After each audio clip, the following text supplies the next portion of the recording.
What is Weldform SPH? It is a smoothed particle hydrodynamics-based parallel solver aimed to compute dynamic solid mechanics problems. Okay, I know nothing about programming. Can I install it? Can I compile it in order to understand the code and to change it or even improve it? Yes, you can. It is working on different operating systems? Yes, it is. So, in this video, I'm gonna show you how simple it is to build it all by your own. Hello everyone, welcome to Weldform channel. Today I'm gonna show you how to compile from sources Weldform SPH software. This is the main page of the solver, and the idea is to use the MinGW compiler on Windows. Later I will explain you how to install it on different systems or compilers. We can use also the MSVC compiler.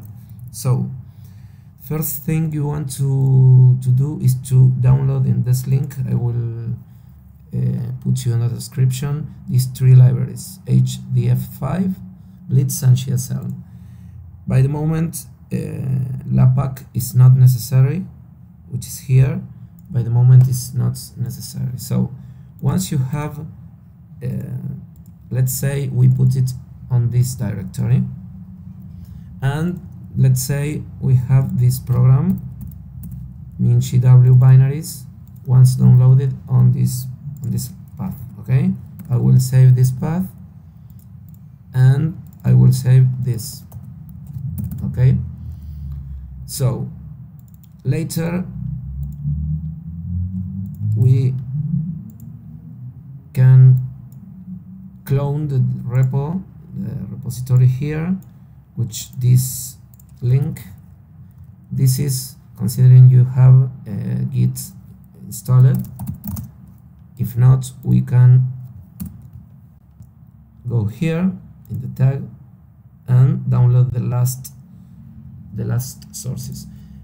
I recommend to you to clone the repo, because in the last tags there is some different things on the compiler system, so it's better to clone the repo. Okay, so here we have the repo in the master branch. Okay, so the next thing you want to do is to go here in the Weldform folder and click on command, and this is important. Okay, this path I will go to here to be clear.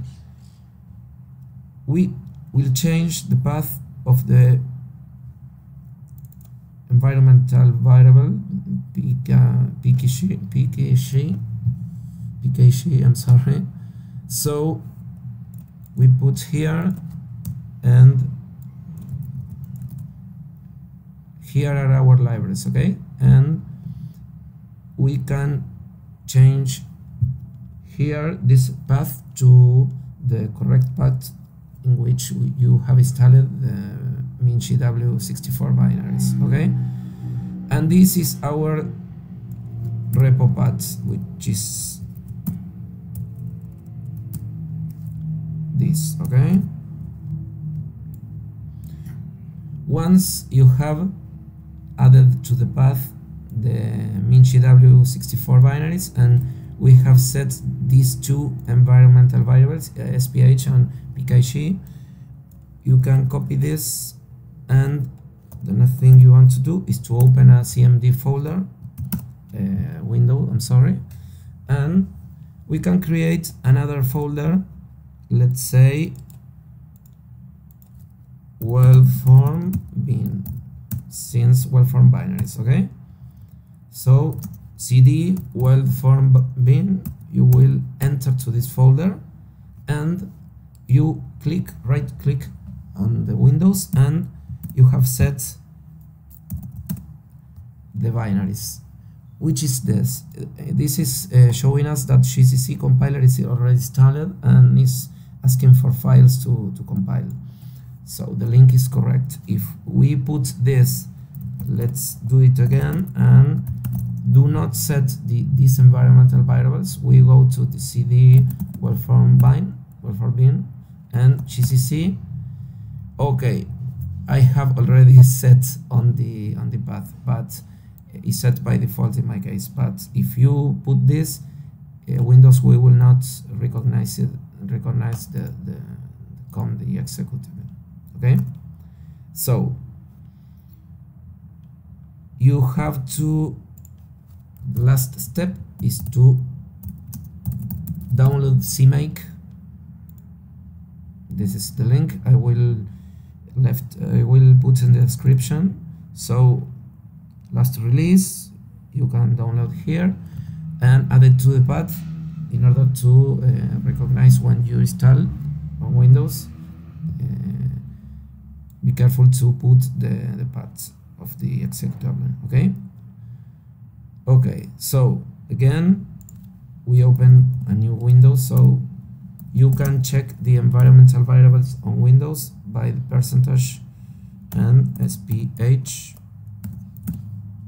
and it sets okay.